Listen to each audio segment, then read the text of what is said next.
Welcome to Reliability Matters, a podcast for the electronic assembly industry. Each episode covers topics related to reliability, best practices, and environmentally responsible assembly techniques, with insights from experts across the electronic assembly industry. Now, here's your host, Mike Conrad.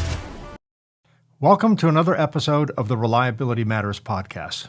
We talk almost exclusively about reliability on this show, specifically reliability of circuit assemblies.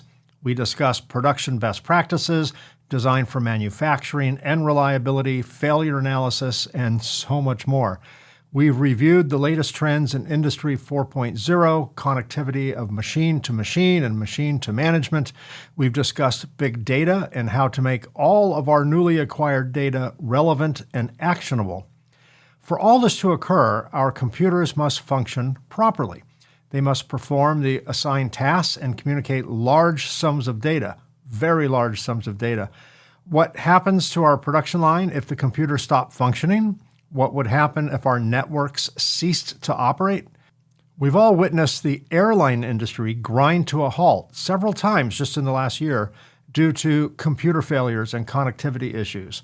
The fact is, very few industries can function properly or even at all if the computer systems fail.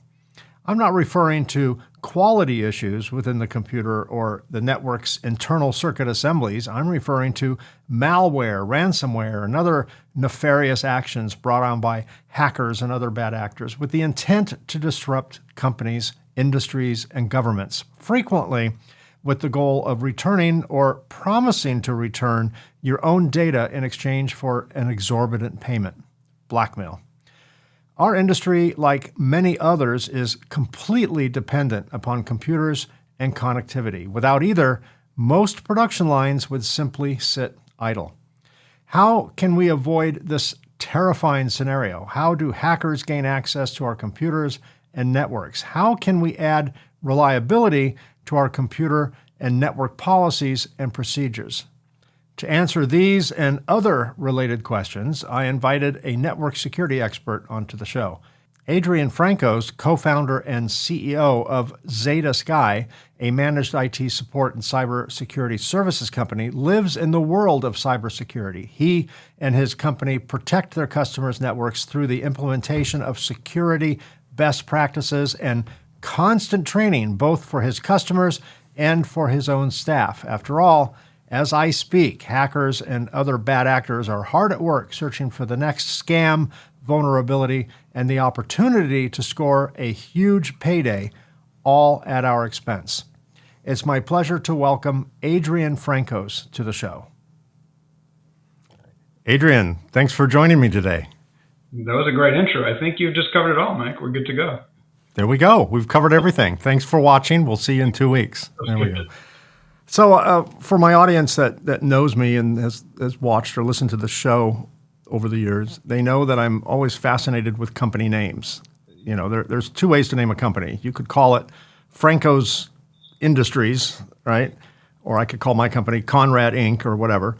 But I'm always fascinated and intrigued by interesting names, particularly names that are not part of the vernacular every day. And Zeta Sky kind of falls into that category.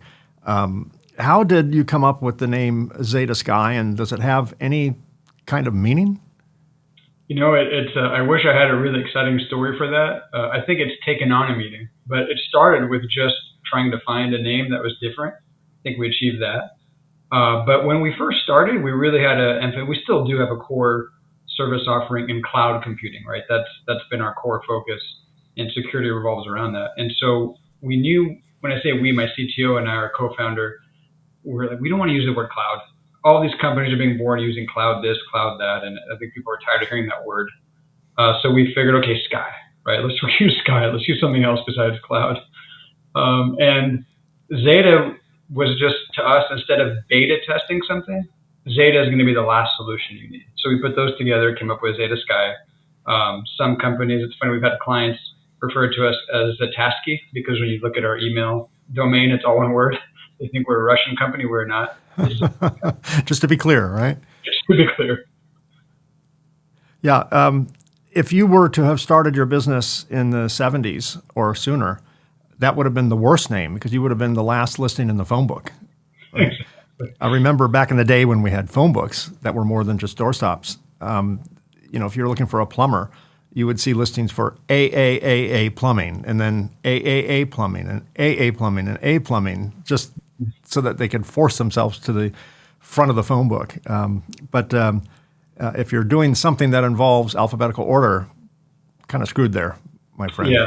The good thing is we're not in the 70s because there wouldn't be, I guess. You wouldn't have a business, yes. Business, good old days, there was no such thing as cyber hackers.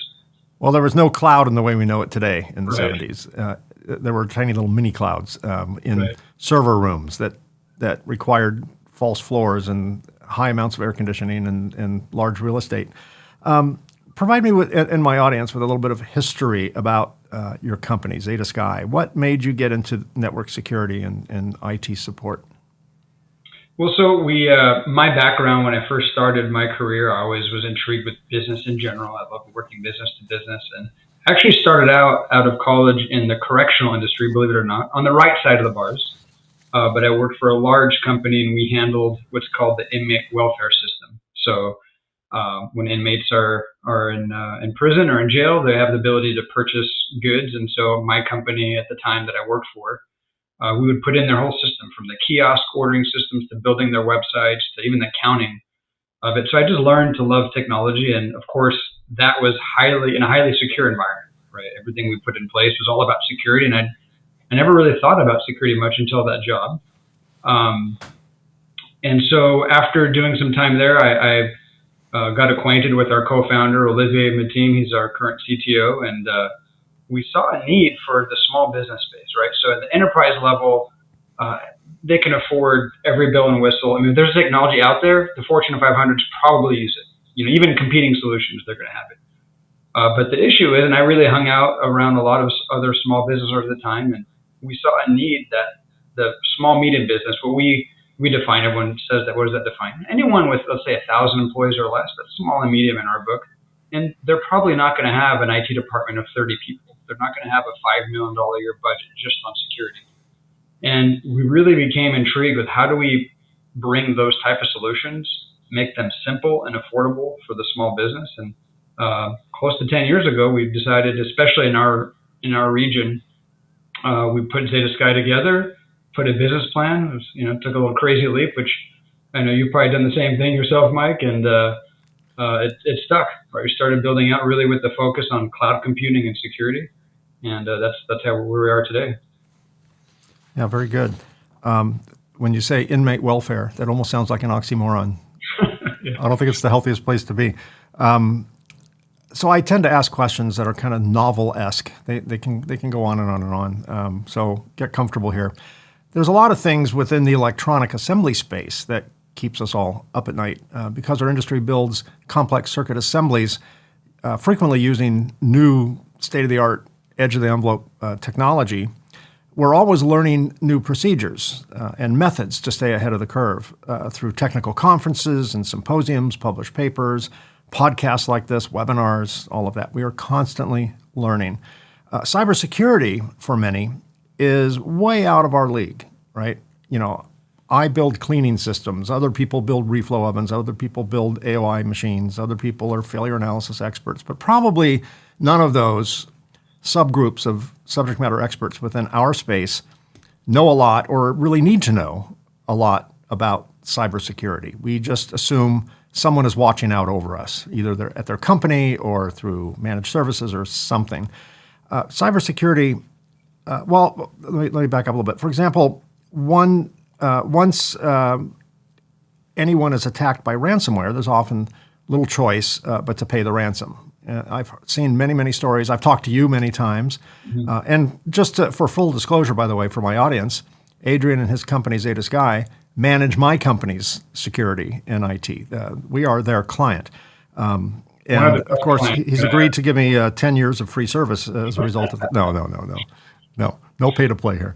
But I hear stories all the time about they get ransomware attacks and then they bring in experts, and some of the experts, they're coming in after the fact, right? I'm sure you have too. We'll talk about that. But then, they're basically told, SOL. There's nothing you can do except choose whether or not you want to rebuild your data or pay the ransom, right? It's kind of too late at that point for many. Right. And then I'm hearing more and more cases where there's a scam on top of a scam. So first scam is, they infiltrate your system, they lock down your computers, they steal your data, they lock it down, you can't get it. And then they offer a ransom, you spend some months negotiating, maybe you work with your insurance company and you come up with some figure that that you're not happy with, they're happy with. And then you pay it through crypto and they're gone. They're just disappeared into the ether. So that's salt in the wound. It seems to me the best way to deal with cyber attacks and ransomware and all the nefarious stuff that goes on is to prevent it. That's really, from what I can see, from my layman point of view, the only way around it. Because once things are locked down, they are locked down. And if you try and unlock it, it's like the tape in Mission Impossible. It just kind of self-destructs and then it's gone forever. So let's begin by describing the various types of cyber attacks that are common today. I know there's a lot of terms for them. Explain what those terms are and more importantly, what they mean. How are people getting into trouble from a cyber standpoint? Yeah, no, you're right. There's a lot to unpack in what you said because just like you, we hear the same stories, and unfortunately, prevention is the best for anything, right? When we're talking about an issue in our personal lives, in our business, but we tend to put it in the back burner, right? That's just the reality of it. And so, whenever I hear those stories of a hospital or a company, and again, the stories we hear are typically the larger ones, but we as a company hear all the small, medium stories of they had ransomware and they were forced to pay it. I mean, we even had, I'm not going to name names to put them on the spot, but we just had some local police departments have to do that. And when I hear that, I'm so frustrated because that means the preparation was not done, right? Nothing is 100%.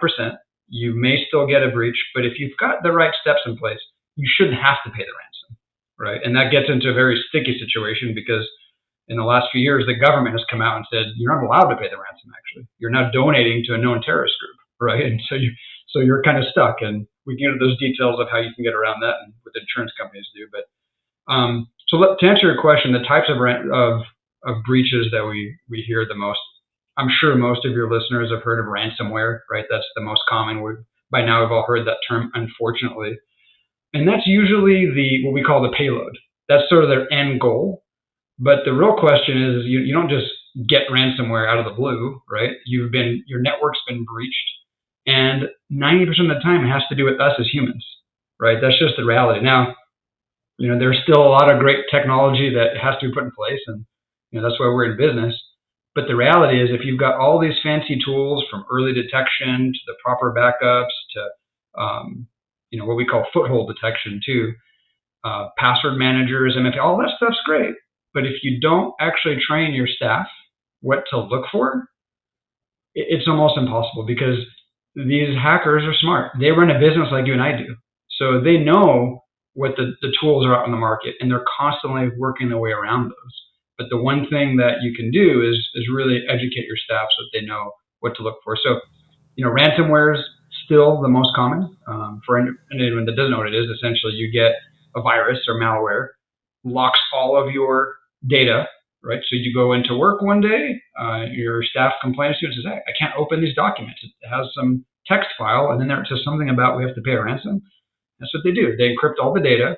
If you're really poorly prepared, they'll encrypt your backups. So now you have no choice to roll back. But even if you do have good backups, now what we've seen in the last couple of years is they go to exploit that data. So they may come to you and say, and when I say we call them threat actors, the bad guys, the hackers. They'll say, great, okay, you have your backups. We still require demand from you. They might cut the price in half. But if you don't pay this demand, we're going to publish your trade secrets. We're going to send this to your competitors. Or if you have sensitive data, right? We do a lot of work for law firms, high-end law firms that have celebrities as clients. And the last thing they want is that data being breached or it becoming a news story. So yeah, that's by far still the most common is ransomware. Although something that is coming up, and it's coming back, I would say, is application vulnerabilities, right? Where your employers are doing everything right, you've got all the right systems in place, but one of the apps you use, or even a Windows service, becomes vulnerable. and now a threat actor has a way into your network. Once they're in there, they can use different tactics, whether it's ransomware, or the last one I'll tell you about is really where they breach your network and they don't deploy ransomware. They use you as a mule, or they use you as information to now attack your vendors or attack your clients or send them fake invoices with fake payment instructions to get them to pay, right? They realize maybe if we just lay dormant in a network, we can actually make more money off of this long term, right? And use you as a host, so to speak. So those are sort of the main things that we see going on. We had an issue similar to what you're describing. Fortunately, we've been lucky. In the early days, sheer luck, we haven't been breached. Now, we have proactive measures, thank you, to help mitigate that. But one of our partners had their email compromised, and someone was reading their emails.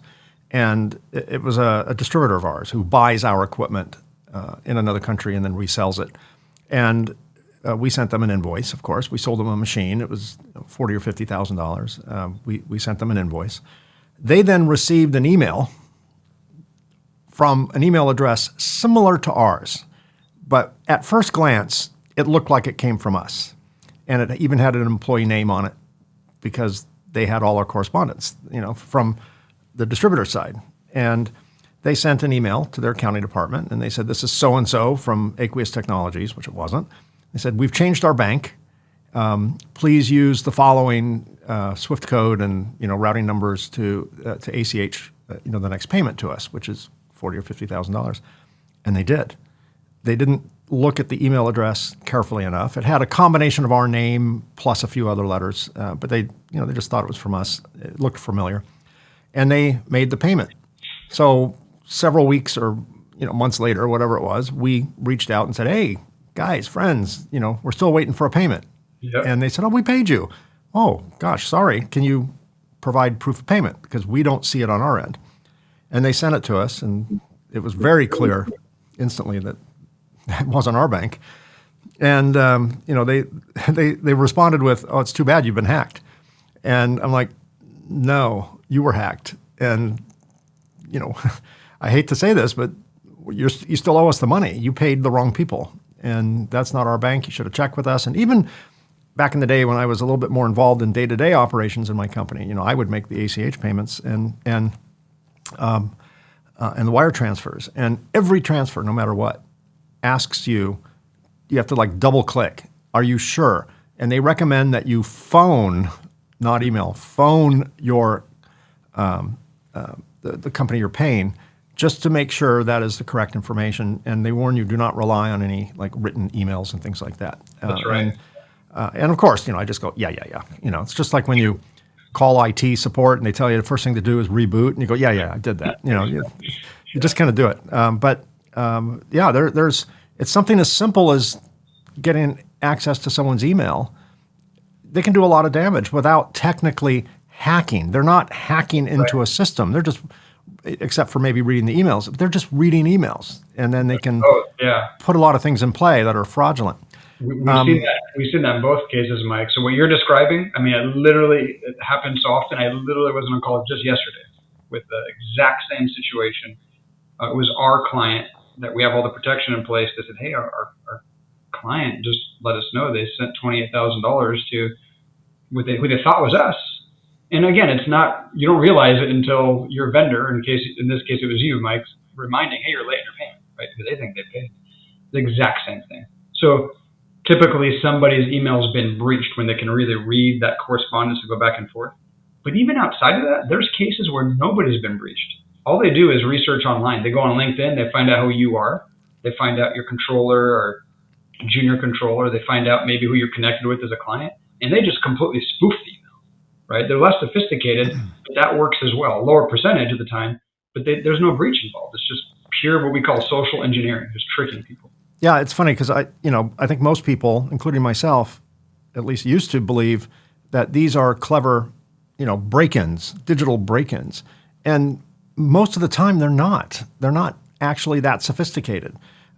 It wouldn't take much for, particularly now when a lot of people are still working from home, for Bob to email Sally at the office and say, hey, Sally, it's Bob. Did the server password change? I can't log in. Can you confirm it? And Sally would go, oh, Bob, you're so forgetful. And she'd type the server password in. And now some bad guy in some place, some hole somewhere in the world, now has access to the server. They did not break in. Like you said, it's kind of social engineering. They just trick people into doing it. When it comes to all of these malware, ransomware, whateverware breaches, are they normally based on, or how often are they based on software vulnerabilities versus hardware vulnerabilities versus just kind of stupid people tricks? Or I shouldn't say stupid people tricks, but ignorance people tricks. It's common, right? It's average computer people, and you'd be surprised. It even happens in technology firms too, which is why we spend a lot of time training our own staff, right? But it's northwards of 90%.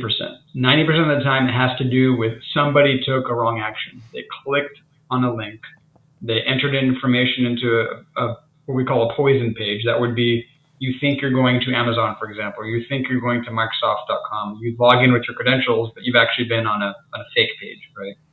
And now they've got those credentials. So 90% of the time, it's definitely because of human error. Now, there is still 10% of the time, which is considerable, where it's a complete application vulnerability. Typically, it's a Windows or a common app like TeamViewer may have a vulnerability, and they can do what's called remote code execution. They literally will. You'll hear the word 0-day vulnerability. That means nobody in the world knows this exists, right? And just so you know, the cybersecurity, space or industry, we're reactive. It's a game of cat and mouse. You don't know what to plug until you know there's a hole there, right? And so they create that hole, they create that vulnerability, and there's some common ones we can talk about a little bit later, but they essentially can get into a network now without anybody doing anything. Now that's still, only 10% of the time, but if you don't have the right tools to detect that or stop that from happening, those are very dangerous, right? Because now they can be in a network unknown for weeks at a time. And the longer time, we call it incubation period, right? The longer time a threat actor is in a network, the higher value that their breach is going to be, because now they've got everything. They know who's who, they know where the money is at, they know the bodies are buried, so to speak. And when the time comes to ask for that ransom, they've got the whole thing mapped out, right? So even though that's only 10% of the time in the attacks, those tend to be the ugly ones, unfortunately. Yeah, and then once they blow it all up and exploit it, that's when Microsoft or whoever kind of figures out where the vulnerability was and then patches it up. But it's too late for those who, it's best for those that start on 0-day versus 100-day. Because by the time you get to 100-day, it's known by the world, right? Exactly. There was one question I didn't actually plan on asking you, but I've always been curious about this. I'm a Mac guy, right? So I do most of my work. I do a lot of content creation, obviously, like this, and Macs are just really good for that. I know that Macs can be vulnerable, PCs can be vulnerable, but it seems to me, at least from my vantage point as a layman in this subject, that PCs are far more attacked than Macs. Now, it could be because there's more PCs out there than Macs, but I'm just left with the impression that Macs are either a little bit more secure, or the hackers out there really don't like Microsoft and go after them first, maybe for some political, personal reasons. Maybe they don't like Bill Gates, whatever. But they seem to be a much, much bigger target, disproportionately to their market share. Is there any truth to the fact that certain operating systems are more secure just out of the gate than others? It's more a numbers game. If you look at it from the I call it the business, right, cybercrime. To paint the picture, these aren't teenagers in a basement, even in another country, just trying to do something for fun. These are actual organizations, right? They have a marketing department, they've got HR departments. They're typically in other countries that don't really look frown upon it. It's Russia, China. Some of those countries may fund it. Yeah, exactly. And then we'll get into some discussion with FBI where they've seen those things. But so you have to remember, just like all of us, they have a target market, right? And if they look at that pie and they say, well, the target market are businesses. They tend to have the funds, right? There's obviously a lot of private cyber attacks going on, but the business is the majority of the funds there. where they're scoring. And in those businesses, it's 95% Windows environments, right? And there's just so much more momentum on a Windows device. There's more opportunity for vulnerabilities, right? So it's not necessarily, some people may argue that point that Mac OS is inherently more secure. One thing that, and Windows catching up with this, Mac has done a good job of forcing you to stay on the latest updates. That's a big one too. So, which is one of the double-edged swords, right? Some might, if you have a 5-year-old Mac, you're probably in trouble because now all of a sudden your old processor won't even run the new latest OS update, so you're forced to upgrade. Microsoft historically has done a bad job of that. So you can run that old XP machine if you want. That's 12 years old and running connected to one of your pieces of equipment in your manufacturing plant. And that's why you see more vulnerabilities there, sheer number, and that there's a lot of older operating systems that have been forced to be patched or updated. Yeah, I think from a human engineering standpoint, just a common sense standpoint, Mac also has a different nomenclature for their operating systems. They come up with, Ventura and Catalina, and they come up with names like that, where Microsoft simply goes from 11 to 12 to 13 to 14. If I'm in that environment and I see, it just went up by one number, I'll skip a number, and make sure it really works. And I think part of it also is there's always a reluctance to upgrade to a new OS because particularly in the Microsoft world, it seems to me that they release something and then fix it. And that's done everywhere. Apple does the same thing, but to a smaller extent. My experience is by the time it comes out with Apple, you don't have instant regret, I never should have upgraded. But I know in our Microsoft days, and our company networks all run off Microsoft products. We use Microsoft to store our data. We use PC-based servers, as you know. So that's probably, I think your point is valid. I think Apple's may or may not be more secure, but they're generally not running entire networks. Exactly. In our company, anyone who does creative work has Macs, but the business side, the accounting, the CRMs, and the ERPs, and all that stuff are running on PC-based servers. So that makes a lot of sense. And you're 100% right about Microsoft using the real world as testers. I think they do their best. It's got to be tough being the big one in the room here to put all the risk on them, right? Hey, you need to make sure this works properly before you deploy. But in every environment, most of which they don't even understand how their computers are being deployed, right? Exactly. All the apps that are out there and how they're deployed. So yes, if you have a sizable business of any size, more than 50 computers, and you just somehow your IT department is just doing automatic updates, you're probably going to have some nightmares, right? So we have to be careful in our world because our equipment is operated by PCs, and we actually turn off automatic updating except for security stuff because when Microsoft releases a new service pack, and every developer out there will be going, "Yep, happens to us too." Every time they go from Service Pack 1 to Service Pack 2 to Service Pack 3, et cetera, it breaks. All of a sudden we have to download new drivers, we have to write a little new code, and we're always, that's a game of cat and mouse too, even though it's not nefarious. It has a nefarious consequence because it'll break links to equipment. And so people tend to turn off all updating. And some of our customers are in some pretty spooky places. They're ITAR, which is government controlled and data controlled. And you can't even have a computer connected to the internet. It has to be just this little island. So there are a lot of computers out there that are not being updated because their IT department just doesn't want the hassle when things break. And there are a lot of machines that are being run in our industry, slightly older machines, sometimes considerably older machines that are operated by a PC or some kind of computer system, usually a PC, that have long been disconnected from anything. So, or at least from updating. And they may be connected online, but they're not being updated because you can't replace that software anymore. The company's out of business or they no longer support it. So they're running this legacy product which has vulnerabilities going back 10, 15 years. Totally. They're not on day zero. They're on day, 1,001. And even the most novice hacker can exploit that. They're probably surprised. Oh my God, that's still open. I'm going to go in and play. So that's certainly an issue. Let's talk a little bit about vulnerabilities. Oh no, I already went there. That's Microsoft. Let's not ask you the same question twice.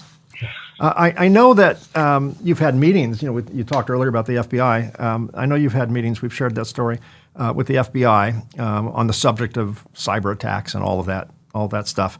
Based on what you know, how likely is a hacker who successfully infected someone's computer with ransomware, since that's the big elephant in the room, willing to provide the data back after payment? Are these like professional thieves mostly that will honor their honorable thieves, or is there a growing market in dishonorable thieves and taking your money and then not giving you back your data? Yeah, so it does happen, unfortunately, where we see an organization get hit, they have ransomware, they pay, and unfortunately they get encryption keys, but they don't work. So there is an unwritten code from what we understand, and yes, we do quite a bit of interaction with the FBI.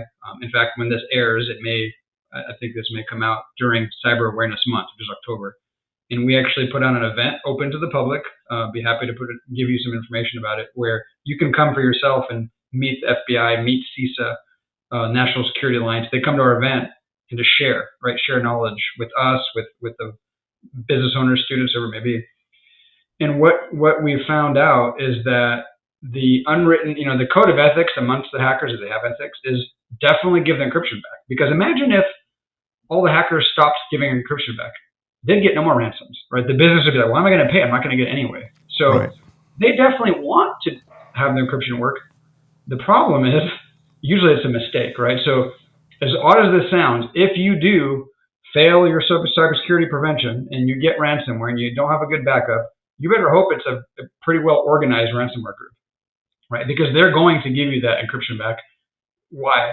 They want that next company to have that faith in them that they should pay the ransom. And they may even come back to you for seconds. We've seen that happen too, right? That if you paid once, they might come back in 6 months and try it again. Now, what's really been a big deal in the last 3 or 4 years, if you've heard of the dark web, it's basically parts of the internet that you can access through different browsers like Tor. It's basically a breeding ground for hackers to trade information, sell information. Well, now they sell ransomware as a service. You can actually go on the dark web. I don't recommend you go on there, but it's like Fiverr for bad guys. It really is. They've made it so simple. So just like you were saying, Mike, in your industry, you have different specialties, right? The same thing. It really has become a market. So you're going to have a hacking group that's going to use that software and actually send out these attacks and deal with their host and collect the ransoms. But you have software vendors that said, wait a second, I can develop some ransomware as a service, sell it for $49.99 a month as a subscription, and make a ton of money. And so they're doing that. And now you've got these novice hackers. SAS, subscription model, SAS model, bad guys. Yeah, we call it RAS, ransomware as a service. I mean, that's essentially RAS. Yeah, that's right. Yeah. And so they subscribe. They're excited. They want to make some money. They go on the dark web. You purchase a list. So I have everybody's first name, last name, email address, phone numbers, and now I can send my phishing emails. Right? I get someone to respond. I click a link. I have them download my rent. It's all as a service for them. They get somebody. They're all excited.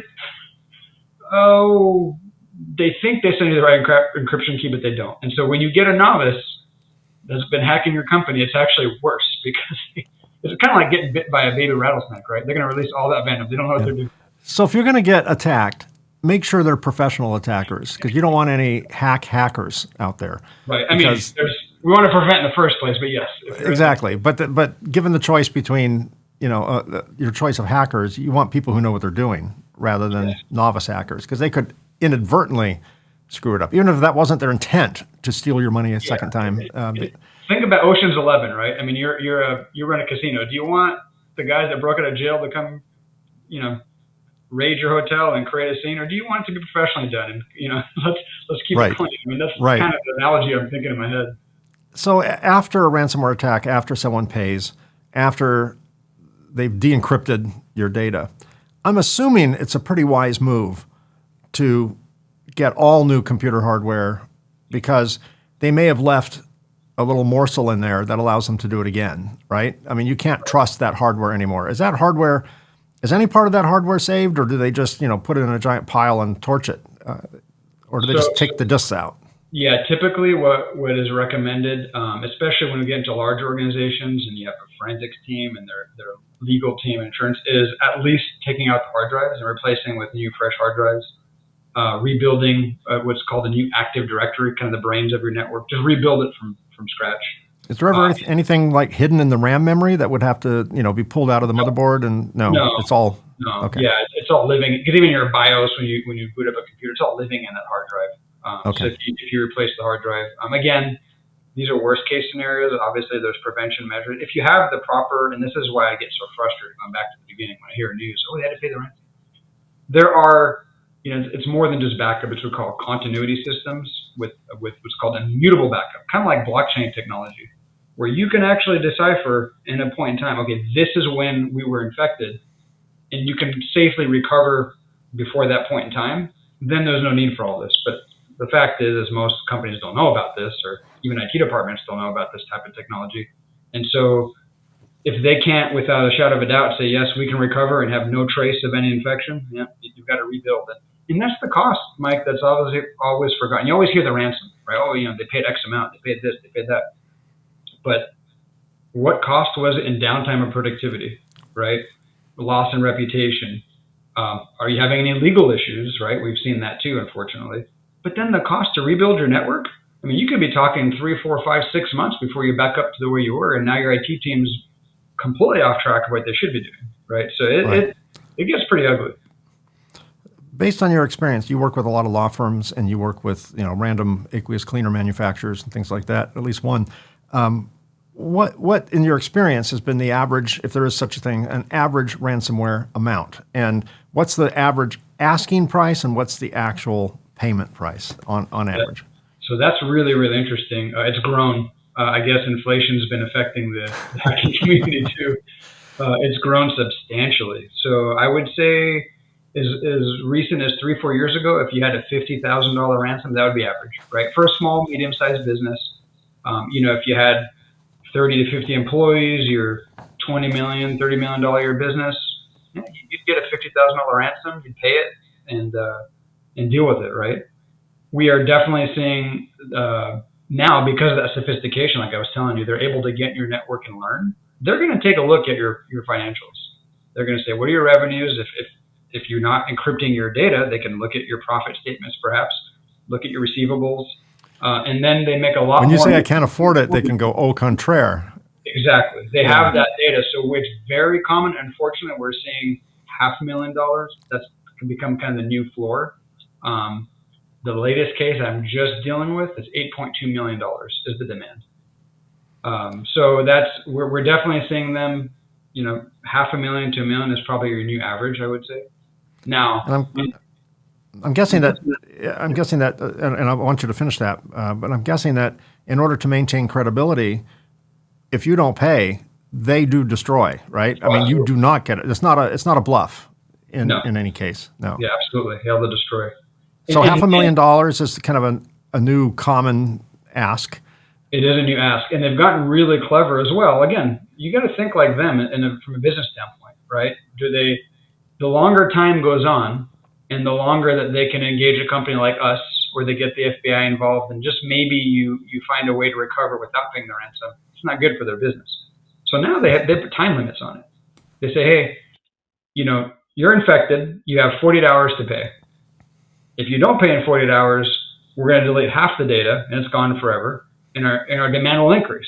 If you wait 72 hours, we'll get rid of it, and they put these time stipulations. That's like these, Hollywood movies. It's probably based on real life, but that's like the Hollywood movies where they kidnap someone and say, we're going to cut off their ear, then we're going to cut off their hand, and they're cutting off their data to prove their sincerity and that they're going to do it. I've also heard of cases where the prices go up after a certain amount of time, right? Because they want that impulse buy. They want that point of purchase, like buy it now. And I guess anyone who's savvy in this, anyone in your world, might just go pay it now. That's good. That's a good price, right? Right. Yeah, and there's mixed. To kind of answer the other part of your question too, there's off the record conversations we have with certain agencies. I'm not going to say the name, but they've already been mentioned, where they say, yeah, just pay it. But 3 letters? Yeah. But Yes. in the early days, they would tell you, don't pay it. Then they went, you probably should pay it because it's changed, right? They see the devastation it could do. But when you talk about what's actually paid, so this is, and we can have a whole, really, we could spend hours on different specific topics on cybersecurity. But that's one of the reasons why having an insurance company or a cyber insurance policy, and the right one, which is a whole other topic, because now they're in it with you to negotiate, and they'll make the payment on your behalf so that you're not, crossing any federal crimes. But they're going to negotiate that down and deal with these guys to bring that limit because now they're on the hook for it as well, right? And get that payment done. So yeah, I know of one case pretty recent. I think the demand was 2.75 million. They settled for about 1.5. That was a 100-person company, just to give you, some perspective. 100-person company, $2.x million.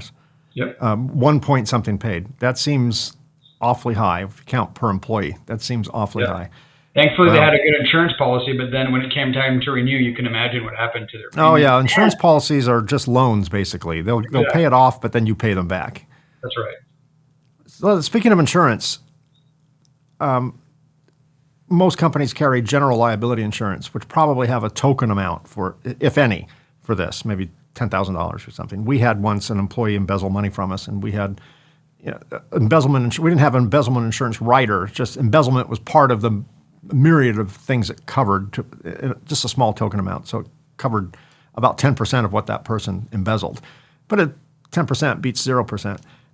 Do you recommend that companies carry a cybersecurity policy as opposed to just relying on standard liability insurance? Absolutely. I mean, there's mixed feelings. I have this discussion as a debate. Well, is it worth paying the premium, or we just take our chance? Right? Just like you said, it's a loan. However, it's more of the support. It's obviously the cost that they're going to help you with, but the support. They'll bring a company like ours. They'll bring in a forensics company. They'll bring on. Imagine that that 100-person company I just told you about with the 1.5 million that they paid. They had to change all their hard drives.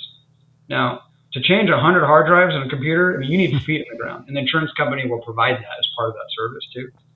Right. So it's not just the payment of the ransom; it's the actual logistics and labor involved in restoring your network. That's right. Now the challenge with insurance is, and it's changed. Basically, the carriers a lot of them have dropped out of the cyber insurance business. They've been losing money on it, quite frankly. It's like buying fire insurance in California or earthquake insurance or a hurricane insurance in Florida, right? They're out. Right. Yeah. So what they've done, and it's good and bad, I guess, is they've jacked up their premiums, as you can imagine. They've put in as many exclusions as possible. And this is kind of the dirty little secret. When they're selling you the policy, it's not in their best interest for you to know every in and out, or it's not in their best interest for you to be 100% compliant. And again, I might get some flack for saying this, and that we have a lot of insurance partners that we work with, but I mean, if you get breached and they can find it out, that's why they bring the forensics company. Of course. Great. Yeah. Right. So that's just the way insurance works. Now, so the process of getting insurance has become much more expensive now, and the good ones, are going to make the application process pretty difficult, which in my opinion is a good thing, right? They want to protect their investment, and your goal is to have it, but you don't want to use it, right? It's like having auto insurance. You don't want to get an accident. That's not the point you want to do. But I will tell you, I've worked with companies that have a good policy in place, and the resources that they bring to the table from legal perspective, from forensics, from, like I said, recovery perspective, it's a game changer. And if you don't know you have cyber insurance, that means you don't. You would know it because it's quite a process to go through and obtain it. Yeah. Many companies have internal IT departments. And a lot of times, and some companies also outsource it, as we do, but a lot of companies that have, particularly medium, small companies that have IT departments, their job is primarily to connect new emails, to hire an employee, start an email, fire an employee, delete an email, forward emails, connection, connectivity issues, stuff like that. They're usually scrambling around, explaining to people how to do certain things, right? how to set up the new computer, how to install software, whatever the case may be. And they may or may not be like uber knowledgeable in cyber security. That almost seems like a different set of skills offered by even different companies. In your world, you started off wanting to provide IT support services, cloud-based IT support services, so virtual servers on a cloud somewhere, stuff like that. Did you start off right out of the gate with as much security knowledge as you have now, or did you realize that that is actually a greater percentage of your daily effort than you expected when you first started? That's a great question. When we first started, we always, I'd say 10 years ago, IT and cybersecurity were melded into one. And I always use this analogy. If any of you are in business that are listening, you might have thought sales and marketing were one thing, but they're really not. They're two different disciplines.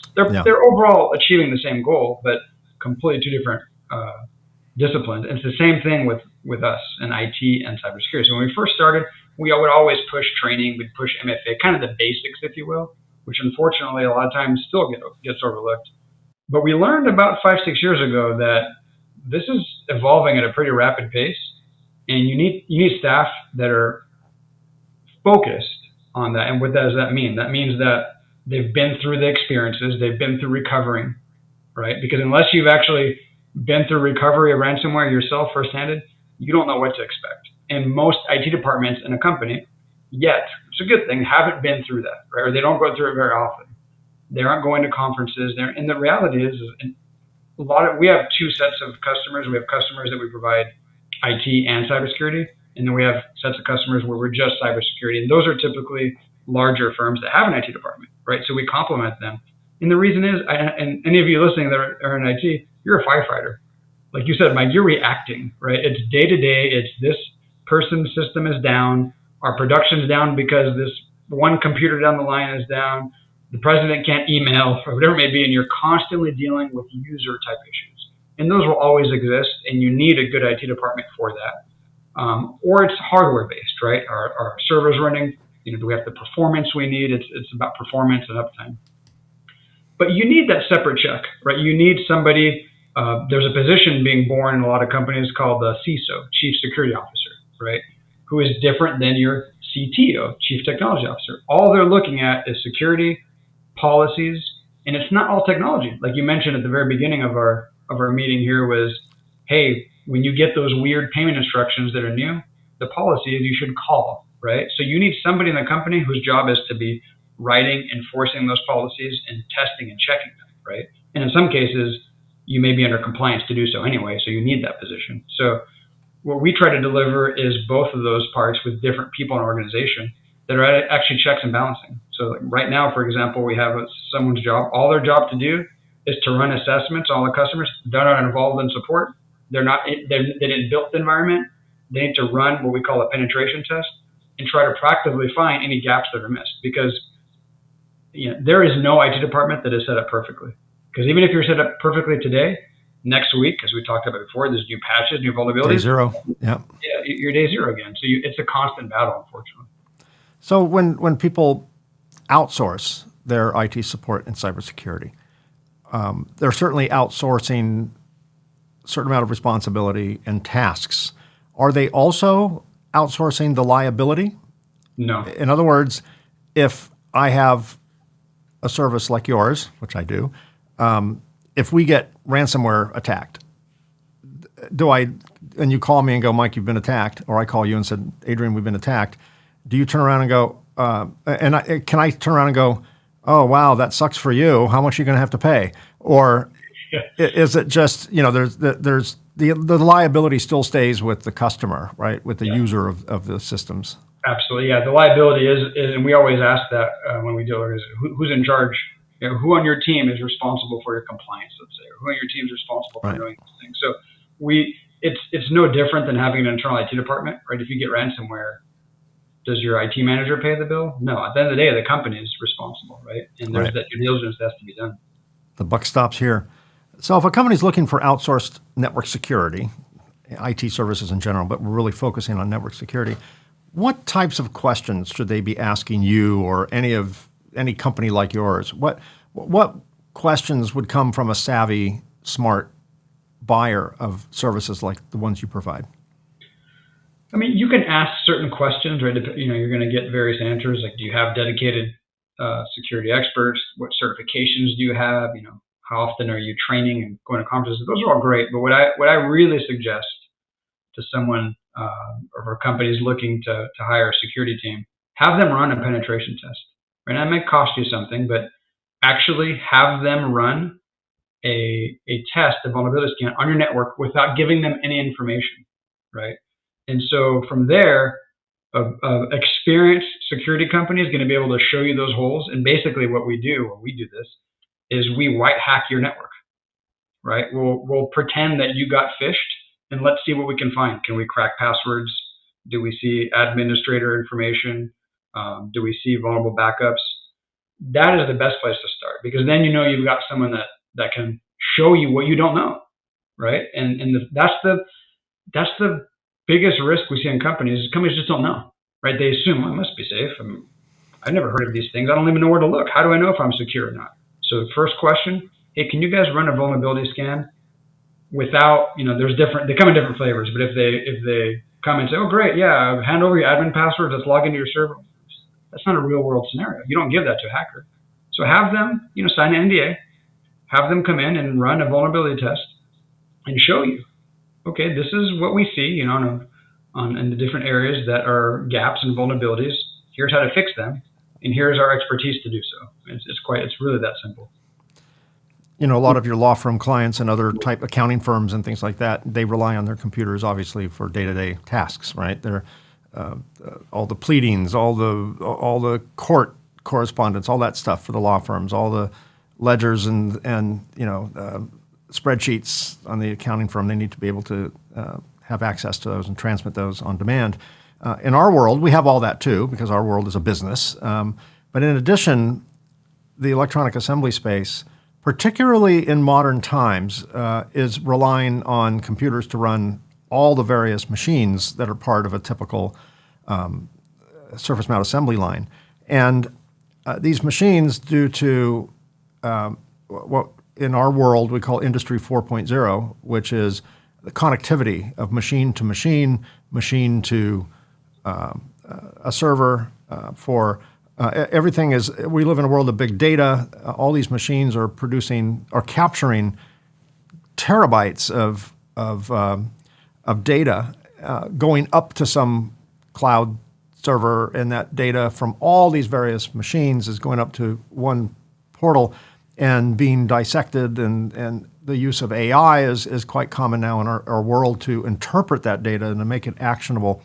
And many modern assembly lines now have large screen displays on the wall that show real-time efficiency, optimization, line down, all that stuff, all due to Industry 4.0 and the connectivity of machine to machine and other places. If in the electronic assembly world, like many other factories, if one computer goes down in the middle of the line, one machine doesn't operate. Our world runs a very linear line, just like a Ford or GM assembly plant, right? A car is literally moving down a track. And if one operation stops, if the seats don't get bolted in, if they can't do that, someone has to push that dreaded red button and the line stops and nothing goes out the door. And that can really wreak havoc with a customer's bottom line, with a assembler's bottom line or any factory's bottom line. You don't want to be the person that has to press that button. So in our world, we have two threats. One is the threat to just general business practices, being able to send and receive emails, being able to access our financials, being able to store confidential information, et cetera. But we also have a practical need for computers to operate reliably, and that is to keep the assembly line moving. Even if they only attacked the equipment computers, you wouldn't need accounting systems, because there's nothing to count, because nothing's going out the door. So in our world, I think it's exceptionally important, and particularly, as I mentioned earlier, with many older machines having legacy computers that may not have had updates in a decade or more, with huge, giant vulnerability holes that could be exploited now that they are connecting these machines online somewhere. It only takes one careless phishing email response for someone to gain access to a network, and they could start attacking it from the inside. And as you mentioned, if they realize, if they see all your financials and they realize, you don't have a lot of money, they may just sell your data. They may sell confidential data. They may sell trade secret data. They may sell government data, ITAR stuff, and that's a huge threat. What types of questions? I asked what types of questions that a potential customer would ask a company like yours. What kind of questions do you ask your customers before you sign them up? Do you vet your customers as much as your customers vet you? And if so, for what? Yeah, absolutely. Well, first off, we ask, typically we'll start and say, hey, can you show us your latest documentation of your network? Can we take a look at your latest vulnerability scan? Pretty rare. If we see we get that back, great. We know it's going to be a little bit easier of a network to support or secure. But really, we do a full-fledged assessment. So exactly what you're talking about, we have a lot of clients in the manufacturing space that nowadays their equipment's all computer-driven, right? And a lot of it is either locally collected in the LAN, so it's computer in the shop, connected to their systems, their ERP systems, so they know what's happening, or even internet controlled if they have multiple plants. So it's really doing a full assessment to understand what are we trying to secure here, and then really getting a gauge for the company culture. Quite frankly, that's a lot of the questions we ask. Are you willing to do? Because when it comes to security, I always say there's one side of the paradigm all the way over on one side that is, you know what? Let's just lock down computers completely. Let's not even connect to the internet. Yeah, that's going to be very secure, but not very efficient, right? The other side of the spectrum is, let's just have a network where everyone can use password as the password. They never need to change it. And so we do a lot of interviews with kind of the leadership of the company and say, hey, how willing are you to implement security? How far do you want to go? And are you willing to lead it, right? And one good example is the security training. It sounds super simple, but to actually get everybody to comply or use password management, if the top of the organization isn't going to be willing to lead by example and then push it down, it's going to be very difficult to get a culture of security. And you hear about it in the news, not to pick on Twitter, it was before Elon's time, but or X, as they like to be called now. X, they call it now, yeah. But if you I wonder how much it costs them to get X.com. Oh my gosh, a single letter domain, it's millions of dollars. Yeah. But if you remember I think it's within the last 2 years, they had somebody call in to their IT support. Oh, I'm an employee. I need my passwords, and they gave it to them, right? So that really is. It's not a technical issue; it's a culture issue, right? They just didn't push that down, and hopefully it's the weakest link. Yeah, they didn't. Totally the weakest link. Those are the type of things we sit down with the customer. We understand. Okay, what do you do? How do you make money? Quite honestly, who are your clients? What are your processes in place now? And how serious are you to take on security? Now, it's an unfortunate thing, but unfortunately, most of the time we get approached after something has happened, or maybe they've had a scare, right?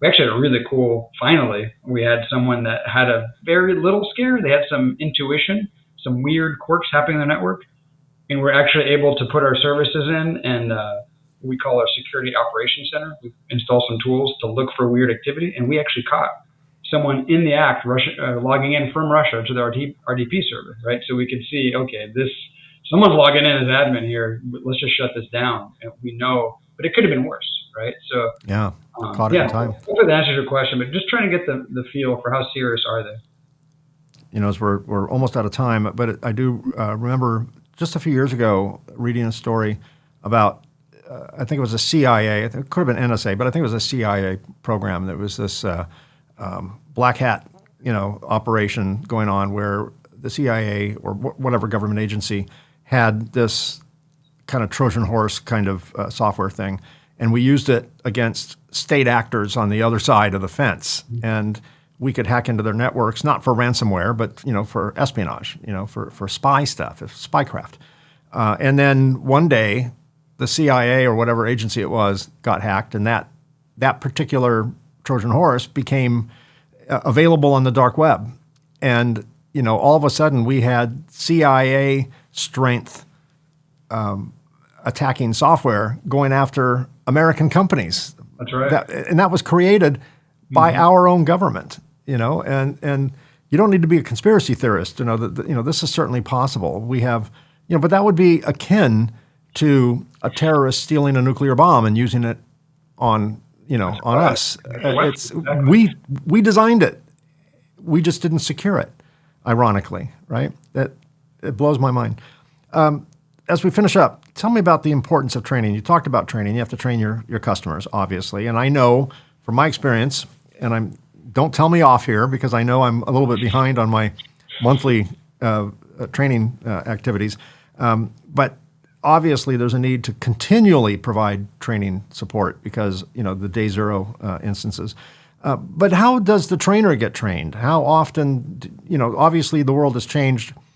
The whole cybersecurity world has changed since we began talking about almost an hour ago. So, there's new threats in the last hour. So, how often do you provide training to your customers? How often does your team go for training? Yeah, so training for our customers is continual. So what we recommend, and this has become the norm in the industry. In fact, we were talking about insurance. A lot of insurance are requesting now, hey, do you have a security awareness training program, right?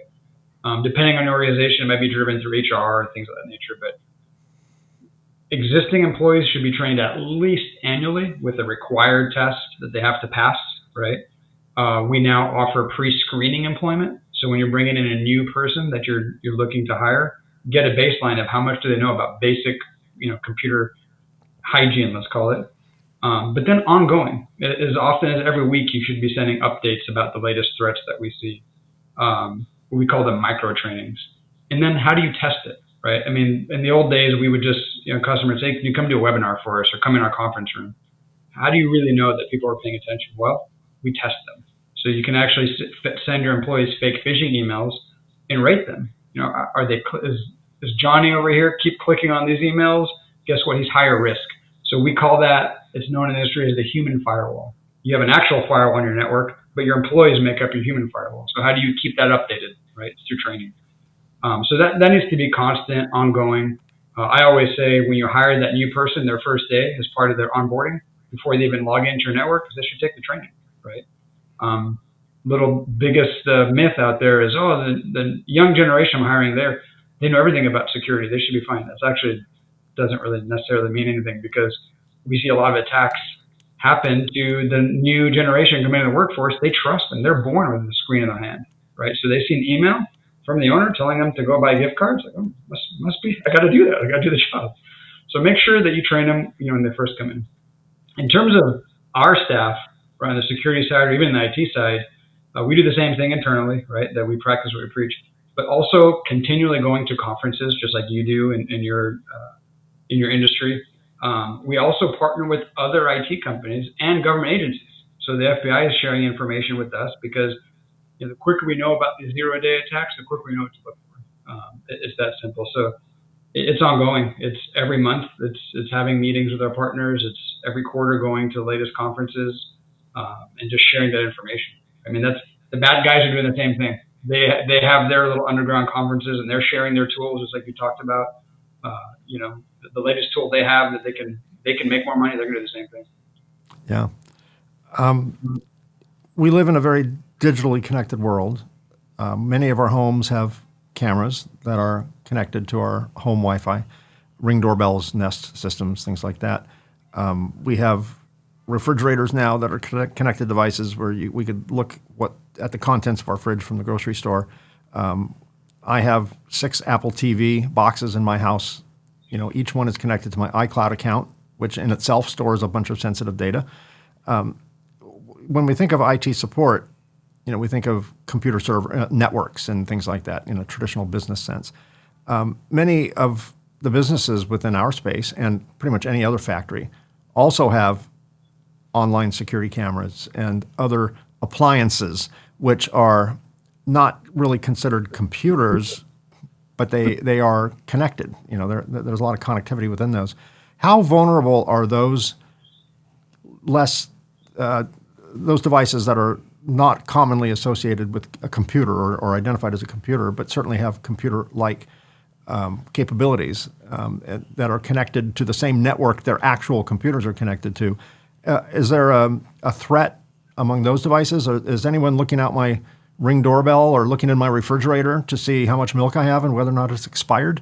Yeah, that's a great question, Mike, and absolutely yes. So think about, we call the Internet of Things, or all these devices connected to the Internet in your home or even at work. Think of them as doors or windows. The more doors and windows you have in a building, this is just physical security 101, right? The more surveillance you're going to need, the more security you're going to need. And guess what? We've had this door in this building for 10 years. No one's ever opened it. Let's just seal it shut, right? It's that sort of thing. So when it comes to the thermostats, the Nest out there, all your Apple TVs, there's some basics that you need to cover for. Making sure that when you set them up securely, not with just the default passwords. How often you changing those passwords? Is the password you use for your Nest the same thing you use to log into your bank account, right? I mean, those type of things, right? And so we train on that, security best practices. But you also bring up another point. This is something that we're actually launching right now, is executive cybersecurity, right? So especially after COVID, we see a lot of just employees in general, but especially executives are working more from home, and they're using personal devices to connect to the corporate network, and they've got the Nest at home. And wouldn't it be great as an attacker if you can get in through someone's thermostat, lay dormant, wait till they connect to their corporate network, and then get into the corporate network that way? Yes. So there's a growing need to secure that on the personal side, right? Separate from the company. A lot of large enterprises, the Fortune 500, are starting to realize that. Like, we've sent everybody home. We've got our vice president of so-and-so who's been compromised, but he's at home. It's on his Nest, right? How do we block that? And so it's the new challenge for us in our industry, is how do we protect people at home, but also respect their privacy, right? I mean, because you don't necessarily want your IT person in your work, in your company, knowing everything about your personal life too. So but yeah, to answer your question, it definitely is still it's a threat. It's just another opening for a threat actor to take advantage of. And it's not necessarily that you do anything wrong, right? You should secure them and have the proper passwords. But if they have a vulnerability, right? If your Alexa device has a vulnerability, how do you know and protect yourself against it? That's the hard part. And my last question, what's the future? Get out your crystal ball. What's the future of digital security, cybersecurity, security for our appliances and our computers? Yeah, well, the future, unfortunately, looks like a growing business. I mean, it's a good thing for us, quite frankly, but for the hackers, it's good for you and the criminals. Yeah, it's good for us. Y'all could go on vacation together. We're a lot cheaper than the criminals. So. Yeah, that's true. I think they're doing better than you. Yeah, unfortunately, they just don't have any ethics, I guess, and they live in different countries typically. But the future that I see, and the buzzword, of course, is AI, but I think it'd be naive to neglect it. I see the future, which is now actually, AI is being taken advantage of on the criminal side. With voice recognition, with phone spoofing, with video technology, writing nice phishing emails for them at a higher volume. I see that AI is going to definitely help them increase their attack volume, let's say. But I also see it helping us. We're starting to use it in our software to look for, before AI was around, or really it started with machine learning. Now we're actually starting to use AI. You're counting on software to send you an alert of something that looks weird, but I still need a human to look at that and decide, is this safe or not, right? The problem with humans is we eat and we sleep and we get sick and we celebrate holidays. And this is, a lot of attacks actually happen on holidays. Over-celebrate holidays. Over-celebrate in some cases, and maybe that Monday morning you're not so sharp. And so now we're starting to leverage AI to look at thresholds for us, right? Because if we can have it look first and use its judgment as it's learning and look for anomalies, by the time it gets to us, we know, okay, we don't have to sit and spend an hour to realize, is this dangerous or not? We know this is highly likely dangerous. We need to act immediately. So that's where I see the future going. It's just going to be that constant war. It's the same. You said this earlier. The same tools that we have, they have. So it's not to sound cooler than our job is, but it really is a war. We have to just be fighting it back and forth until we can find a solution where, we reduce the demand, and that's by taking good preventive measures. They're still going to be around. And I guess it's really the age-old question of having criminals, right?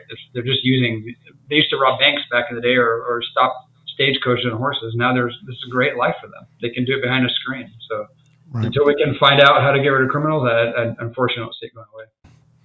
Yeah, I think it's definitely here to stay. And both sides, both the bad guys and the black hats and the white hats, the good news is, I guess, the tools that enable each to be successful grow at a fairly similar pace. Right. So, they'll exploit AI, we'll exploit AI. So we end up with really it comes down to, in my opinion, it comes down to humans. The technology to prevent these things is there. Maybe a nanosecond after, so you have that day zero effect. Maybe by day 2, it's solved. So a small percentage of people would be affected by it if it was your unlucky day. But really, I think what the bad actors are counting on are people and human frailties and laziness, or just people who don't care, or worse, criminals on the inside. Someone who's getting paid $100 to provide a password or something. Yeah. Post-it notes with passwords on it on the computer, all that stuff. That really, that will never go away. Right? It won't. There's always human nature. It's that human element of it won't happen to me. We're all guilty of it in all areas, right? Not just cybersecurity, that they count on. They know that the average business is thinking it won't happen to them. So there's still a market for them. But if, look, I'll end it with this. It's kind of like they say, the best way to prevent a shark attack is to swim faster than your friend. That's just true. That's the reality. That's a gruesome one, but just like business is competitive in your own business and being productive, providing better equipment, better service, better pricing, or maybe, you have to look at it that way with cybersecurity. Be more secure than your peers around you, and your chances of going through it are diminished, because they're going to go after the low-hanging fruit. It's just that simple. Yeah. Well, Adrian Francos, Zeta Sky, Zeta with a Z. Thank you so much for sharing your knowledge. Thanks for keeping our network safe and keeping us all connected. And thanks for constantly educating me on the stuff that keeps much of the world up at night. I appreciate it. I sleep a little better knowing that someone's watching that end of our business, and that I don't particularly understand as well as you do, and I don't even know if I want to. So I appreciate that. For our listeners and our viewers, if you'd like to get a hold of Zeta Sky, even if you're out of state there in Southern California, I'm not trying to promote their business, but if you'd like to reach out to them, I know they have a lot of good tools. I know they would be happy to send you at least basic information that you might be able to apply locally. Feel free to reach out. Look at the show notes if you're listening to this on your favorite podcast app. When you pull over and you're in a safe place, open up that podcast app and look at the show notes, and you'll have contact information there. Also, if you're watching this on YouTube, right down here, there's a button that says Show More. Just click that, and in that text, you'll also see contact information for Zeta Sky. Adrian mentioned that October is Cyber Awareness Month, and if you are in Southern California, the FBI is doing some stuff, as I understand it, where they're inviting the public. This is one of the times you might want to go to the FBI. Maybe any other time it would be a little scary, but they're inviting the public. I'm not sure when that event is. If that event is after the release date for this episode, obviously I won't post it. If it is before the release date of this episode, I will post it. So if you don't see it, it's because it's in the past. But you could always reach out to your support company or Zeta Sky and find out when something like that is happening in your area again. The FBI and other government agencies and the service providers themselves do a really good job at keeping the public generally informed. So thank you, Adrian, for being my guest. I appreciate your expertise and your willingness to share it with my audience. Absolutely. Thank you again. It was lots of fun, and I appreciate you sharing some awareness. That's the whole goal. Yeah, it takes a village. Good to see you. All right. Thank you. Bye-bye. Well, that's another episode. Thanks for listening to or watching the Reliability Matters podcast. Be sure to subscribe to the podcast on your favorite podcast I'm going to call you Mike Rogan. If you're watching this on YouTube, be sure and click the like, subscribe, and bell icons to be notified when new episodes are released. We release new episodes on the second and fourth Tuesday of every month. And once again, a very special thanks to Circuit Assembly Magazine's PCB Chat at pcbchat.com and Ascendo Reliability at reliability.fm for syndicating the show. Thanks again for being part of our podcast family. Do you have any questions or comments about this or other past episodes? No problem. Just reach out to me. My email address is right over here. I love to hear from you, and I'll respond as soon as I can. Thanks again for being part of our podcast family. Stay safe, stay healthy, stay happy, and perhaps most importantly, keep doing it right. And I'll see you again in 2 weeks. Thanks for listening to the Reliability Matters podcast. Join us on the second and fourth Tuesday of each month for new episodes of Reliability Matters.